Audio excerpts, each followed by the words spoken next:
நாள் வாங்க பாதுஷா பண்ணலாம் தீபாவளிக்கு.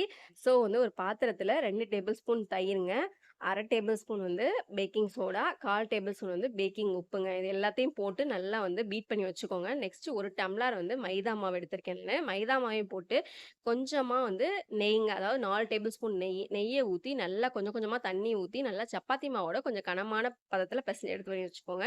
நெக்ஸ்ட் வந்து ஜீரா பாகு ரெடி பண்ண போறோம். 1 டம்ளர் ஜீனி, 1/2 டம்ளர் தண்ணி ஊத்தி, கம்பி பதத்துக்கு முந்துன பதம் ரெடி பண்ணி வச்சுக்கோங்க. கொஞ்சம் லெமன் சேர்த்துக்கோங்க. மாவு வந்து 1/2 மணி நேரம் ஊறட்டுங்க. ஊறுனதுக்கப்புறம் நம்ம பாதுஷா மாரி ரெடி பண்ணிக்கணும். நான் அது எப்படின்னு சொல்றேன். ரெடி ஆயிருச்சுங்க. நல்லா ரவுண்டா உருட்டிட்டு நடுவுல ஒரு பிரஸ் குடுத்து 1/2 மணி நேரம் வச்சுருங்கங்க. வச்சுட்டு நல்லா கொதிக்கிற எண்ணெய், அதாவது கொதிக்கிற எண்ணெய லோ ஃப்ளேம்ல வச்சு நல்லா பொரிச்சு ப்ரவுன் கலர்ல எடுத்துருங்க.